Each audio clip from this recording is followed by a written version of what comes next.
धुंधकारी वैश्याओं की संगति में पड़ जाता है। जो आत्मदेव का पुत्र है वैश्याओं की संगति में पड़ा, वैश्या के कोठे पर मुजरा देखने के लिए जाता था। याद रखना, ये वैश्या जाति ऐसी है, ये अपने सगे बाप की तक नहीं हुई तो हमारी और आपकी क्या होगी। इसलिए घर में पत्नी है तो पत्नी को खुश रखो। और पत्नियों से भी निवेदन है कि आप भी अपने पति की सेवा करो। ऐसा ना हो कि पति पैसा भी दे और आप पति की आड़ ही आड़ में ऐसा कुछ काम करती रहो और पति को पता चले तो आप पति को ही काट के फेंक दो। हाँ, हो रहा है ऐसा। न्यूज तो देखते होंगे आप लोग, कितना हो रहा है। बड़ा विचित्र जमाना भैया। और सबसे ज्यादा पहले कहावत चली थी कि स्त्रियों को हर युग में सताया गया। पहले चला था कि स्त्रियों को जिंदा जला देते, लेकिन आज स्त्रियां पुरुष पर हावी हो रही हैं प्यारे। पहले कहावत थी कि सतयुग में स्त्रियों को सताया गया। सतयुग में गौतम ऋषि ने अपनी पत्नी अहिल्या को श्राप दे दिया कि तुम पत्थर की हो जाओ। त्रेता युग में भगवान श्री राम ने माता सीता को अग्नि परीक्षा के लिए बोला और उन्हें देनी पड़ी। द्वापर में द्रौपदी, जिनके 5 पति हैं और पतियों के सामने पतियों ने अपनी पत्नी को दांव पे लगा दिया। इज्जत नीलाम होने पर आ गई। और कलयुग में कुछ समय पहले दहेज की प्रथा चली थी, जहां बेटियों को जिंदा जला दिया जाता था। लेकिन आज वही बेटियां जब पत्नी बन करके जाती हैं ना ससुराल में, पति तो बाहर मेहनत करता है, मजदूरी करके कमाता है, लेकिन वही पत्नियां पति के 15 टुकड़े करके ड्रम में भर रही हैं सीमेंट डाल करके। तो निवेदन है,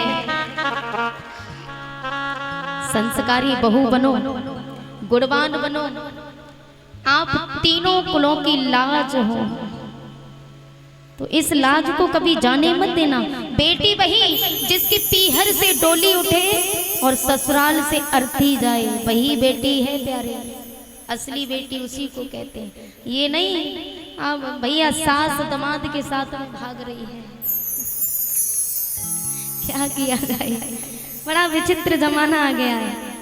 इसलिए ये कथा भागवत क्यों करते हैं? ताकि हम पर कुछ असर पड़े।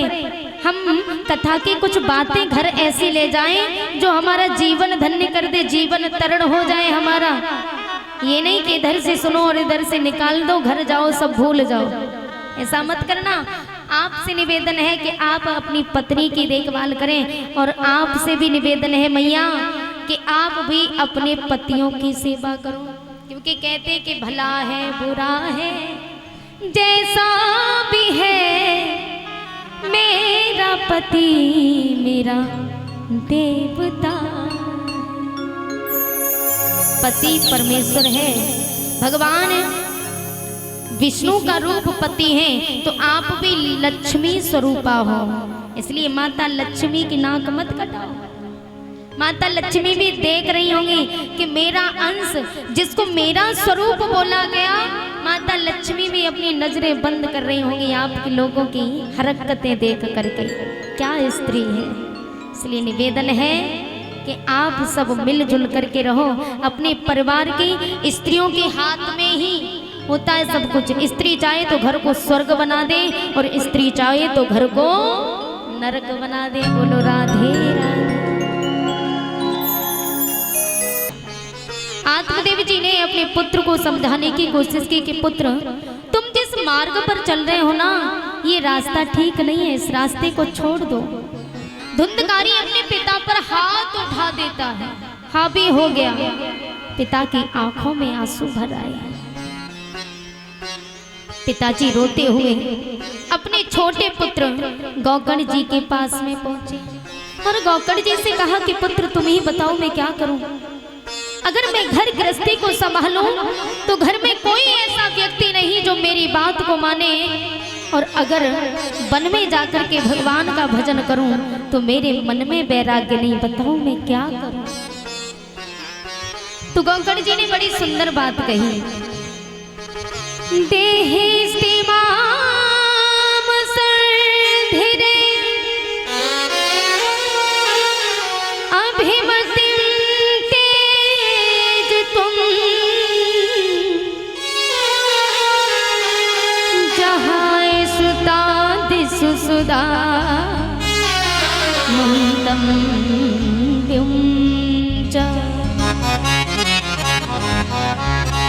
अस्यानिशं जगदिदं क्षणभङ्गुनिष्ठं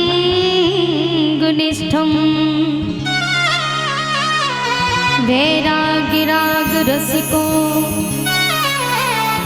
भवभक्तिनिष्ठ।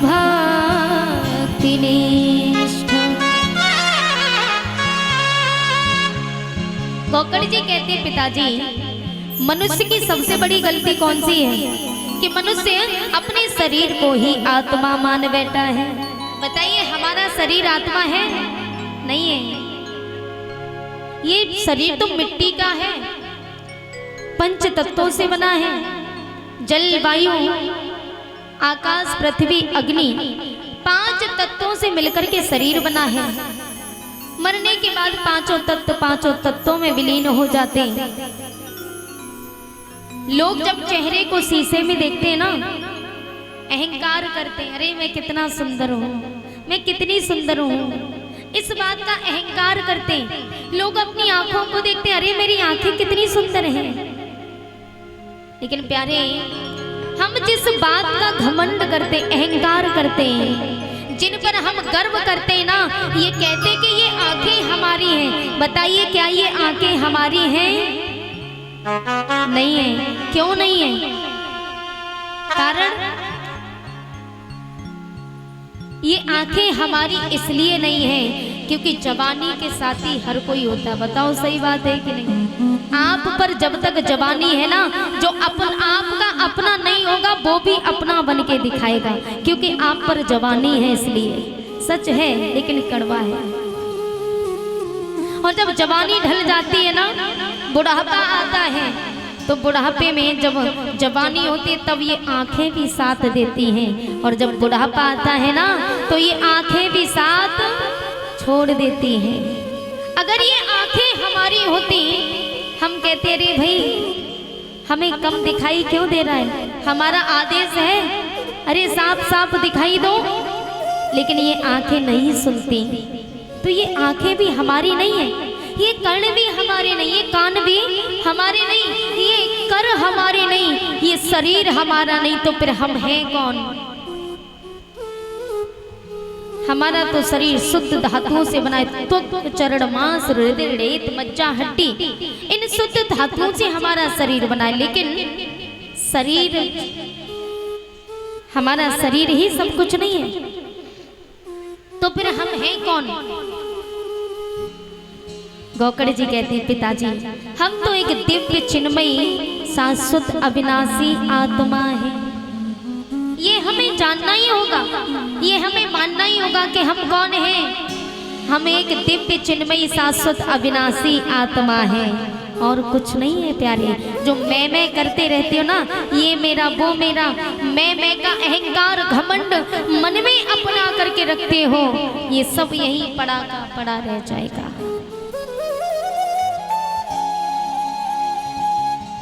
घमंड में तीनों गए,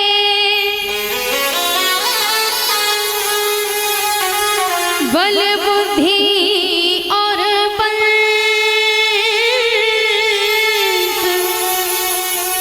ना मानो तो देख लो,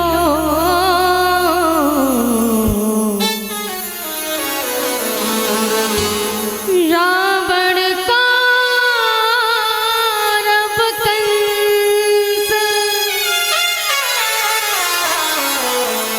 सुंदर पंक्तियां लिखी हैं। घमंड में तीनों गए, बल, बुद्धि और बंस, ना मानो तो देख लो, रावण, कौरव, कंस।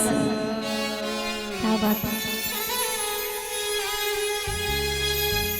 रावण को अहंकार था, किसका अहंकार था? अपनी बुद्धि का। रावण को घमंड था अपनी बुद्धि का कि मेरे जितना बड़ा ज्ञानी संसार में कोई है नहीं, लेकिन वो भी मिट्टी में मिल गया। ना मानो तो देख लो, रावण कौरव कंस, कौरवों को घमंड था अपने बल का, हमारे जितना बलवान कोई नहीं, कौरवों को भी मिट्टी में मिलना पड़ा।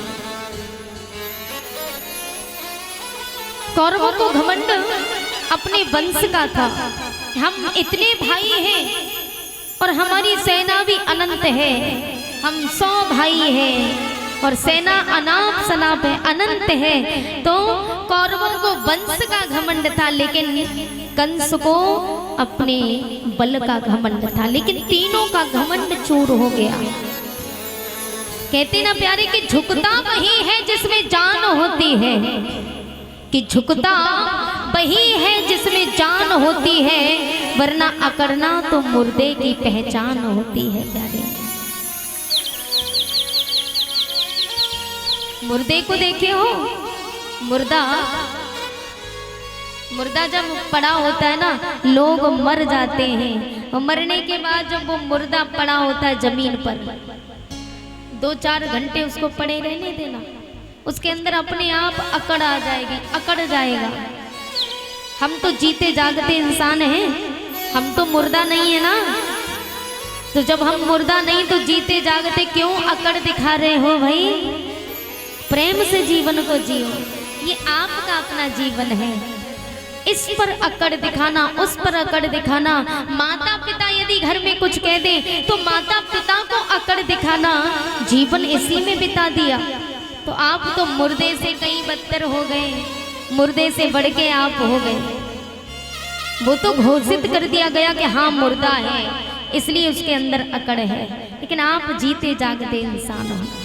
इसलिए कहा है प्यारे कि झुकता वही है जिसमें जान होती है, वरना अकड़ना तो मुर्दे की पहचान होती है। आप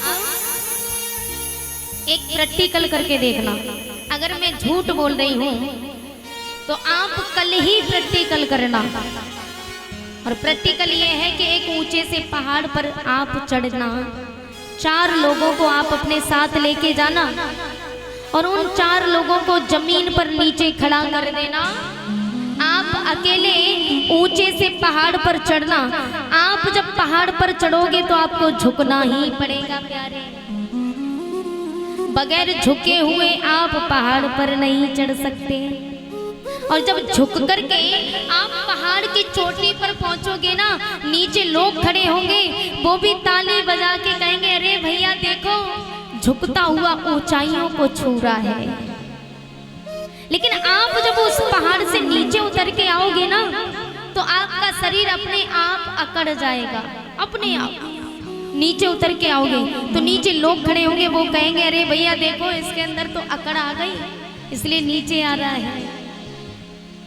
तो कोई भी व्यक्ति हो, चाहे पैसे वाला हो, चाहे बलवान हो, और चाहे जिसका वंश बड़ा हो, चाहे कितना भी बड़ा ज्ञानी क्यों ना हो, इन व्यक्तियों के अंदर जिस दिन घमंड आ गया, फिर उन्हें मिट्टी में मिलने की देर नहीं है प्यारे। इसलिए कभी जीवन में घमंड नहीं करना चाहिए। अरे काहे का घमंड? दौलत का, शोहरत का, या फिर वंश का, या फिर ज्ञान का? किस चीज का घमंड है? अरे ना जाने कब भगवान भिखारी बना दे और कब भिखारी को राजा बना दे, कुछ पता है क्या? मोदी जी को देख लीजिए, चाय बेचते थे, एक क्षण में पीएम बन गए ना। तो किस्मत का कुछ भरोसा नहीं, कब पलटा मार जाए। इसलिए प्यारे कभी अहंकार जीवन में नहीं करना चाहिए, क्योंकि पैसे वाला हो, गरीब हो या अमीर हो, एक दिन सबको मिट्टी में मिलना है। मरघट को शमशान घाट कहते हैं, जानते हो क्यों? क्योंकि सबकी शान एक समान है, इसलिए उसको शमशान कहते हैं। जीवन में इसलिए प्यारे कभी घमंड मत करना। और ये बात मैं इस व्यासपीठ से, ये बात मैं आप सभी को कह रही हूँ कि जिस दिन आपके मन में घमंड आ गया ना, पैसे का, दौलत का या शोहरत का, किसी का, तो उस दिन समझ लेना आप पतन की ओर जा रहे हो। ये बात तय है। इसलिए जीवन में कभी घमंड मत करना। बोलो राधे राधे। गोकर्ण जी ने कहा पिताजी ये संसार है, अंधकार में जी रहा है कि चल रे हंसा अपने देश को, यहाँ नहीं कोई तेरा है। जग वालों का हुआ सवेरा, अपना हुआ अंधेरा है, अपना हुआ अंधेरा।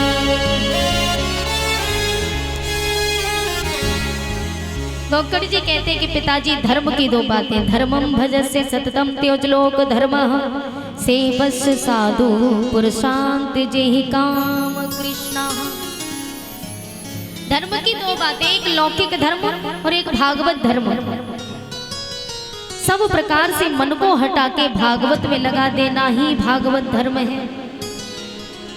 तस्मात् केनापि पायेन मनः कृष्णे अन्वेषयेत्। किसी भी उपाय से मन को गोविंद के चरणों में लगा देना ही भागवत धर्म है। लेकिन मन को भगवान के चरणों में कैसे लगाएं? मन तो चंचल है, मन पापी है। मनः एव मनुष्याणां कारणं बन्धुमोक्षयो वद्यमतो विस्यासक्रं मुक्तं निर्विषयं वड़ा। मन एव मनुष्याणां, मन ही मनुष्य का, मन ही बंधन का कारण है और मन ही मोक्ष का। मन विषयों के प्रति आसक्त है तो हम बंधे हुए हैं, और मन विषयों से अनासक्त हो गया तो हमारी मुक्ति है। कबीर जी कहते हैं कि मन के मारे बन गए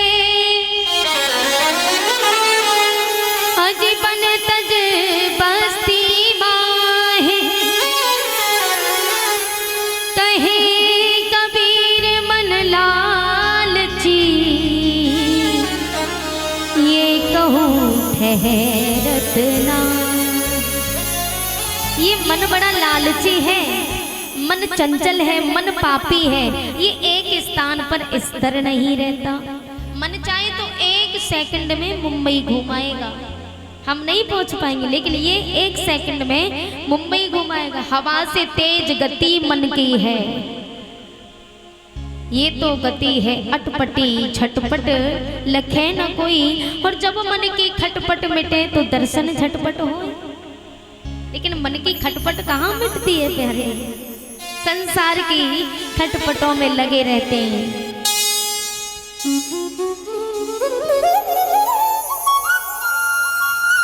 ये मन, अगर हम भगवान का भजन भी करना चाहें तो मन विचलित हो जाता है। गोकर्ण जी कहते हैं कि पिताजी ये मन बड़ा चंचल है, मन पापी है, और मन को स्थिर रखना है तो कैसे? एक बार बताएं, एक बार क्या हुआ? एक राजा के महलों में एक बकरा था।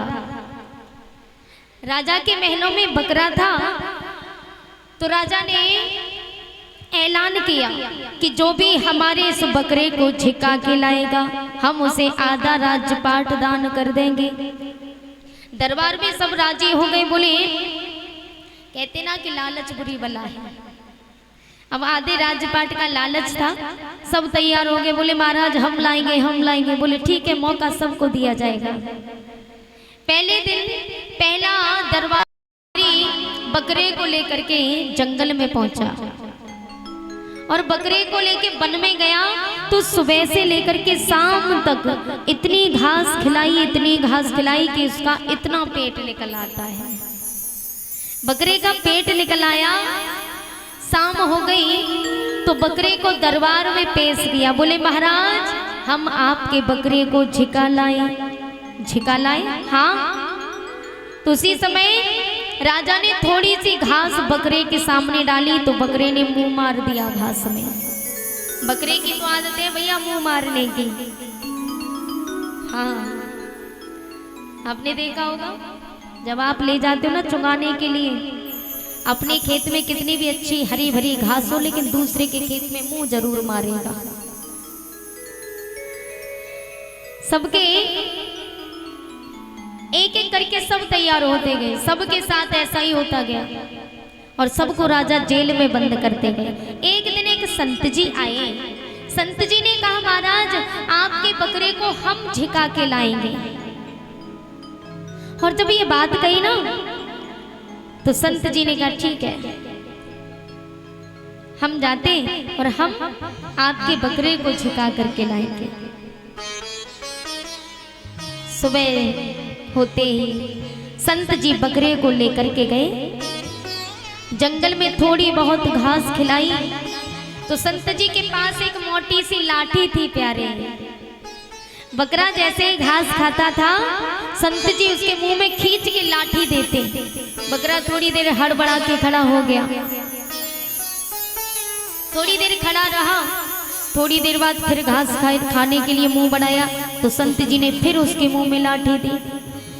माने बकरा जब जब घास खाता था संत जी तब तब उसके मुंह में लाठी मारते थे। तो बकरा समझ गया कि मैं जब घास खाता हूँ तभी मेरे मुंह में लाठी पड़ती है और खड़ा रहूं तब तक लाठी नहीं पड़ती। तो बकरा समझ गया, उसने घास खाना छोड़ दिया। और जब घास खाना उसने छोड़ा तो संत जी शाम को बकरे को लेके दरबार में पहुंचे राजा जी के पास। बोले महाराज हम आपके बकरे को झिका करके लाए हैं। तो उस दिन बकरे का पेट पिचका हुआ था। राजा ने कहा, बोले आज तो पेट पिचका हुआ है, कोई बात नहीं। राजा ने थोड़ी सी घास ली, बकरे के सामने डाली तो बकरा सोच रहा है कि घास तो हरी भरी है फिर खाऊंगा। तो संत जी लाठी लेके तो खड़े ही हैं सामने। बकरे ने सोचा कि फिर खाऊंगा तो फिर मुंह में लाठी पड़ेगी और वैसे भी मुंह दुखने लगा है। तो बकरा घास की तरफ मुंह करने की बजाय पीट करके खड़ा हो गया। राजा ने कहा ये सब कैसे हुआ? संत जी ने कहा ये समझ चुका है, ये हमारी लाठी का चमत्कार है। ये जानता है जब जब इसके मुंह में लाठी मारता, जब जब घास खाता लाठी मारता, तो ये समझ गया। तो हमारा मन क्या है प्यारे? हमारा मन रूपी बकरा है और जब तक मन रूपी बकरे में सत्संग रूपी लाठी नहीं पड़ेगी ये सुधरने वाला नहीं है। बोलो राधे राधे। अगर मन को इस तरह रखना है, हमारी माताएं हैं, हमारी माताएं, इनका मन सबसे ज्यादा विचलित होता है, सबसे ज्यादा। बुरा मत मानना मैया। माताएं अगर पूजा भी करना चाहेंगी तो भैया लेकिन जमाना भी विचित्र आ गया है, किया क्या जाए। अगर कोई मैया ज्यादा पूजा पाठ करे तो लोग कहते हैं अरे भैया ये तो बहुत बड़ी पुजारन बन गई है, टोटका करती है, ये कहते हैं लोग। और अगर पूजा पाठ ना करे तो लोग कहते अरे कैसी है, ना तो पूजा पाठ करती है ना कुछ, तो लोग ऑब्जेक्शन उठाते हैं। किया क्या जाए। लेकिन मन भी बहुत विचलित होता है माताओं का। माताएं सोचती है क्या करें, पूजा पाठ करें कि नहीं करें, और पूजा पाठ करेंगे तो पूजा में मन नहीं लगता है ना, मन नहीं लगता पूजा में। अगर व्रत भी रहेंगी तो भगवान के सामने धूप बत्ती लेके खड़ी हो जाएंगी और जल्दी जल्दी सोचती है मन में कि जल्दी जल्दी धूप बत्ती लगा दे, जल्दी जल्दी जाके भोजन कर ले, बहुत तेज भूख लगी है। तो ऐसी पूजा से भी क्या फायदा। भगवान कहते कि भले पेट भर के मेरी पूजा करो लेकिन करो श्रद्धा से, आत्मा से।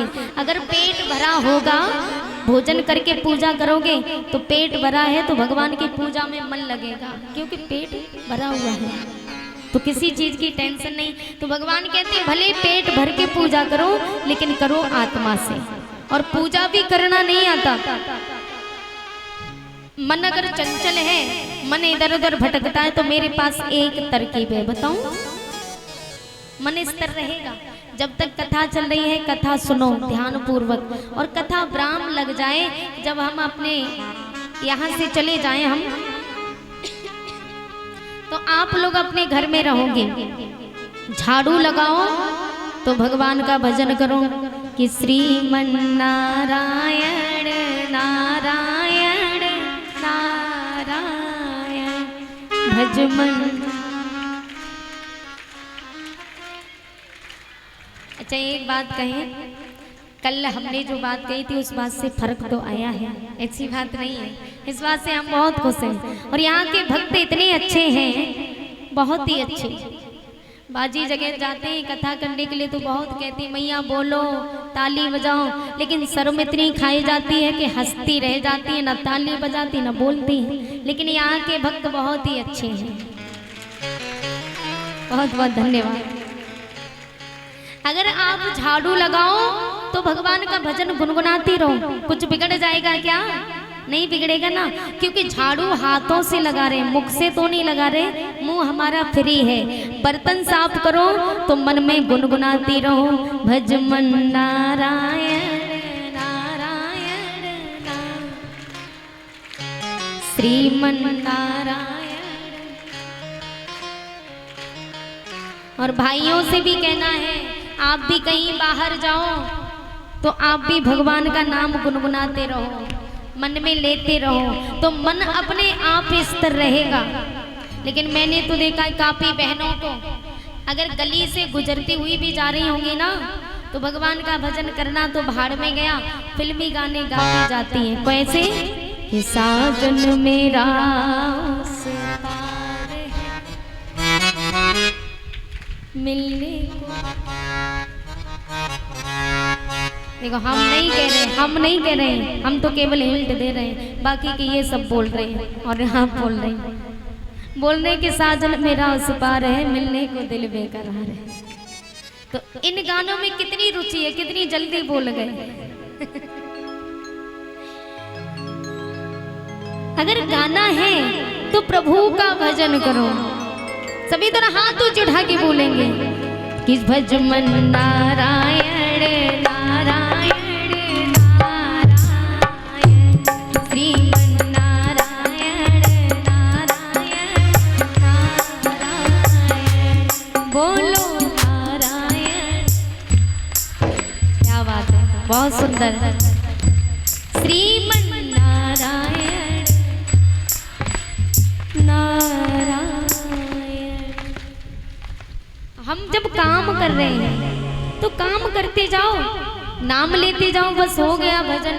कहते ना कि मन की तरंग मार लो, बस हो गया भजन। आदत बुरी संभाल लो, बस हो गया भजन। आदत बुरी संभाल लो, बस हो गया भजन। मन की तरंग मार लो, बस हो गया। इसकी बुराई करना छोड़ दो। आप बुराई करते हो ना, ये इंसान बहुत बुरा है, फलाना इंसान बेकार है, तो आपने उसकी बुराई नहीं की, बल्कि अपने सर पे पाप बढ़ा लिया। उसने बुरा किया, उसका फल देने वाला भगवान बैठा है। आप क्यों अपनी जिब्या खराब करती हो? क्यों अपनी जीभ खराब कर रही हो दूसरे की बुराई करके? तो किसी की बुराई करने में कुछ भला नहीं है। अब आज के बाद किसी की बुराई तो नहीं करोगी ना, पक्की बात। ऐसा ना हो कि घर जाके भूल जाओ और घर जाके पड़ोसन को गाली दो, बहुत बदमाश है, ये है वो है? तो ऐसा मत करना। भगवान का नाम लो, किसी की बुराइयां मत करो, बस हो गया भजन। क्योंकि सतयुग में, सतयुग की बात है, सतयुग में पहले के लोग हजारों वर्षों तक तपस्या करते थे, तब जाके कहीं उद्धार होता था। त्रेता युग में यज्ञ करने से उद्धार होता था, हवन करने से उद्धार होता था, और द्वापर में पूजा पाठ करने से उद्धार होता था। लेकिन इस कलयुग में गोस्वामी तुलसीदास जी ने लिखा कि कलयुग केवल नाम आधार,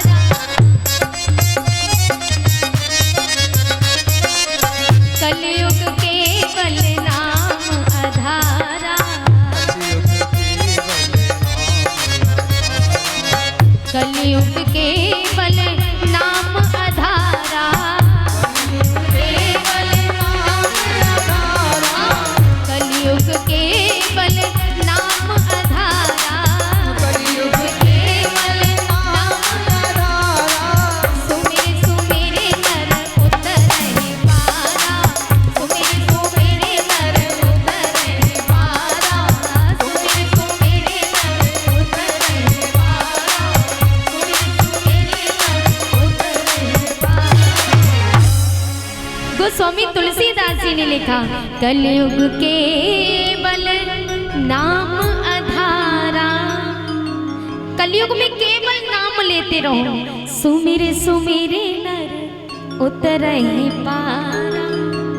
आप ना तपस्या करो, सही बिल्कुल ठीक तरकीब बता रही हूँ, क्योंकि गोस्वामी तुलसीदास जी ने लिखा है ना आप तपस्या करो, समय नहीं है तो, समय है तो सब करो, हम मना नहीं करते।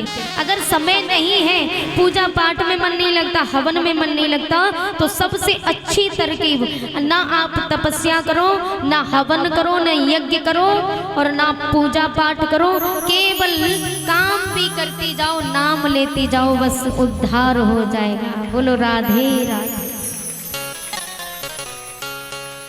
गौकड़ जी कहते हैं पिताजी केवल नाम लेते रहो। आज गौकड़ जी ने पिताजी से कहा कि पिताजी आप कहते हो कि मन में वैराग्य नहीं है, आप घर गृहस्थी को त्याग दो अगर भगवान से मिलना है तो। आज आत्मदेव जी सब कुछ त्याग करके वन में जाकर के भगवान का भजन करते हैं। गौकड़ जी भगवान के भजन में लीन हो गए। धुंधकारी को रोकने टोकने वाला कोई रहा नहीं। अब तो दारू पी करके दारू के नशे में बेस्या के यहाँ जाता और सारा धन लुटा देता। एक बार दारू के नशे में दारू इतनी पी रखी थी, आकर के अपनी माँ से बोला कि मैया मुझे धन चाहिए। माँ ने कहा कि धन? अरे धन जितना था वो सारा तो ले गया, सारा बेस्या पर लुटा दिया, अब मैं कहाँ से लाऊं? धुंधकारी को क्रोध आ गया कि माँ यदि तूने मुझे धन नहीं दिया तो मैं तुझे भी जान से मार दूंगा। माँ की आंखों में आंसू भर आए।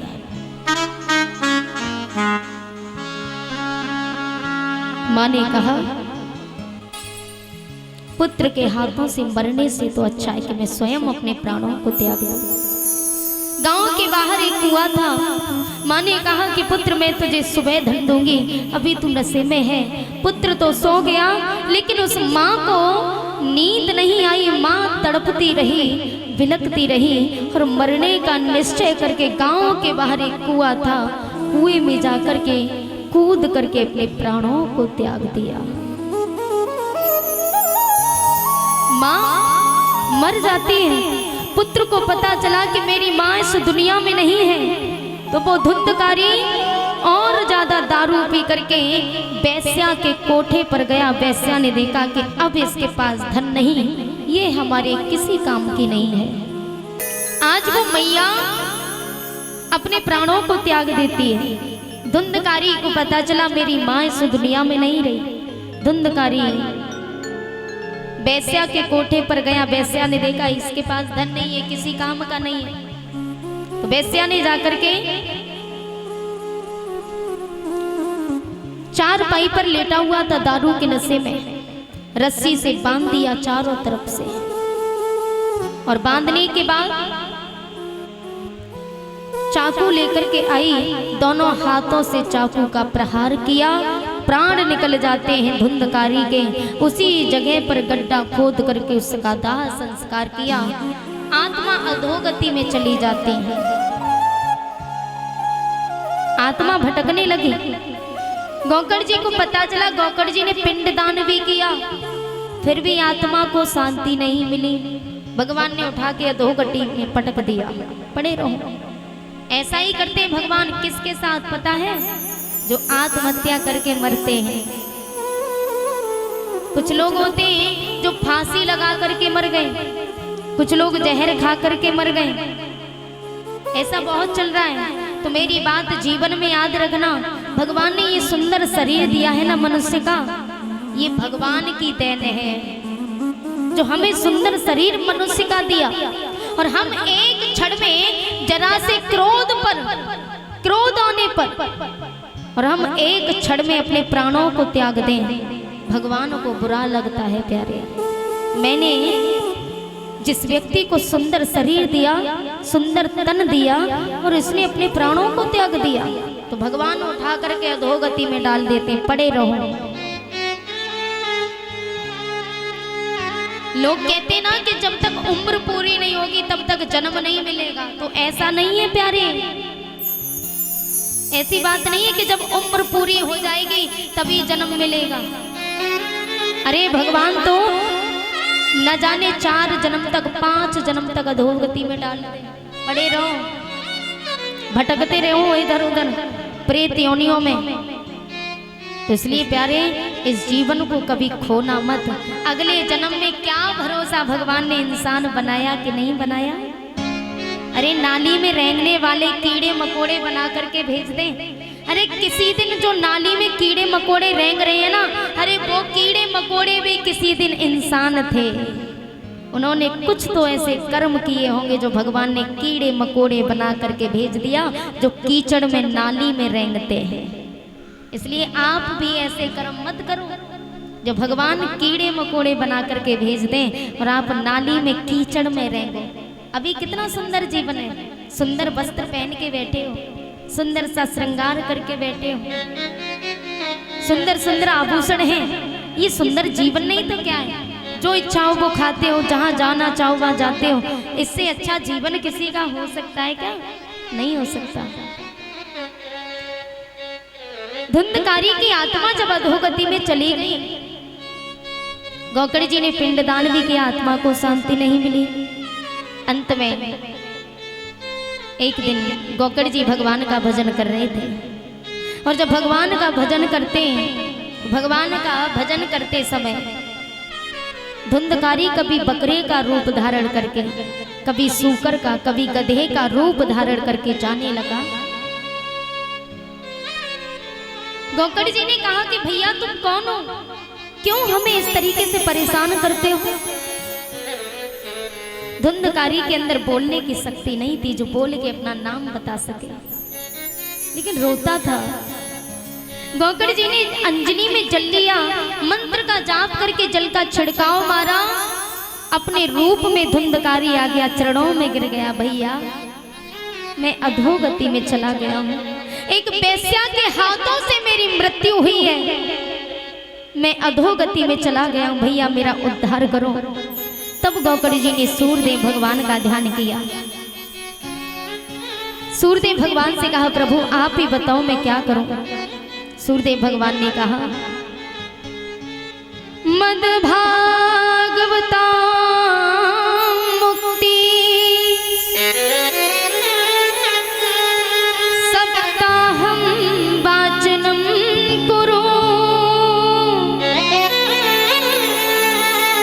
इति सूर्यमद सर्वै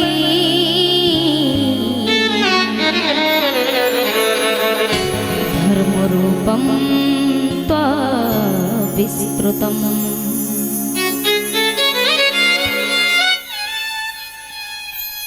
सूर्यदेव भगवान ने कहा, मद भागवता मुक्ति सप्ताहं वाचनं कुरु। सूर्यदेव भगवान कहते हैं कि श्रीमद् भागवत कथा, सप्ताह माने 7 दिन की, वाचनम माने वाचना, कथा को कहना, 7 दिन की कथा श्रवण कराओ, तुम्हारे भाई का उद्धार हो जाएगा। गोकर्ण जी ने सुंदर सी पांडाल सजाई, व्यास पीठ बनाई। व्यास पीठ पर गोकर्ण जी बैठे हैं। अन्य नर नारी आकर के पांडाल में बैठ गए कथा श्रवण करने के लिए। धुंधकारी भी आया, तो धुंधकारी जैसे पांडाल में आया तो पवन देव को क्रोध आ गया। बोले इतना बड़ा दुष्ट पापी और पांडाल में आकर के बैठा है। क्रोध में आकर के फूंक मारी, उड़ता हुआ बांस खड़े हुए थे दूरी पर बांसों में जाकर के गिरा।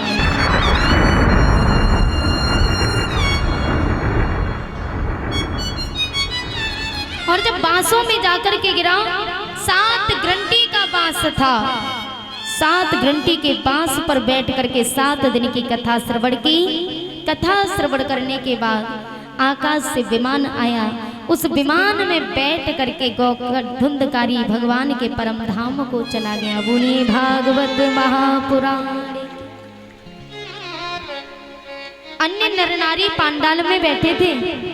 उन्होंने कहा बड़े भैया कथा हमने भी सुनी और कथा आपके भाई ने भी सुनी, तुम्हारे भाई का उद्धार क्यों हो गया, हमारा उद्धार क्यों नहीं हुआ। तो गोकर्ण जी बड़ी सुंदर बात कहते हैं, अरे भैया जानते हो आपका उद्धार क्यों नहीं हुआ। बोले कथा के भी कुछ नियम होते हैं कि जब भी कथा सुनने जाओ स्नान ध्यान क्रिया से निवृत्त होकर के कथा पांडाल में बैठो तो आसन लगा करके ही कथा श्रवण करनी चाहिए। आसन लगा के ही बैठना चाहिए। और दूसरा नियम ये है कि पांडाल में बैठ करके जाति पाति का भेदभाव नहीं होना चाहिए, ऊंच नीच का भेदभाव नहीं होना चाहिए, गरीबी अमीरी का भेदभाव नहीं होना चाहिए। ये सारी बातों को त्याग करके जो भगवान की कथा को ध्यान पूर्वक श्रवण करते हैं उद्धार प्यारे उन्हीं का होता है। बोली भागवत महापुराण। सभी लोगों ने निवेदन किया भैया आप दोबारा कथा सुनाओ, हम फिर से कथा श्रवण करेंगे। तो गोकर्ण जी ने दूसरी बार कथा सुनाई तो वो श्रावण मास था, सावन के महीने में। श्रावण मास को हम अधिक मास भी कह सकते हैं या पुरुषोत्तम मास भी कह सकते हैं। और पुरुषोत्तम मास नाम इसलिए पड़ा क्योंकि हर महीने के कोई ना कोई गुरु होते हैं, हर महीने के कोई ना कोई गुरु होते हैं। लेकिन श्रावण मास का कोई भी गुरु नहीं था। जो थोड़ा थोड़ा समय इकट्ठा किया जाता ना तो उससे अधिक मास बनता, तो इसको सावन के महीने को अधिक मास कहते हैं। जो समय घटता बढ़ता रहता है ना, सबसे ज्यादा बढ़ता है, तो उसको वो सभी इकट्ठा होकर के श्रावण मास में आ जाता है, तो इसको अधिक मास कहा गया। अब इस अधिक मास का गुरु बनने के लिए कोई तैयार नहीं हुआ। बोले कौन इसका भार झेलेगा। अधिक मास बड़ा दुखी हो गया। भगवान विष्णु के पास समस्या पहुंची। भगवान विष्णु ने कहा बोले तुम्हारा कोई गुरु नहीं। बोले जिसका कोई नहीं उसका भगवान होता है। तो भगवान विष्णु अधिक मास के गुरु बन गए। तो अधिक मास को नाम मिल गया पुरुषोत्तम मास, क्योंकि भगवान श्री राम मर्यादा पुरुषोत्तम है ना, भगवान श्री हरि नारायण, तो भगवान का नाम अधिक मास को मिल गया। तब से सावन के महीने को श्रावण मास को अधिक मास भी कहते हैं और पुरुषोत्तम मास भी कहते हैं। बोली रामचंद्र भगवान।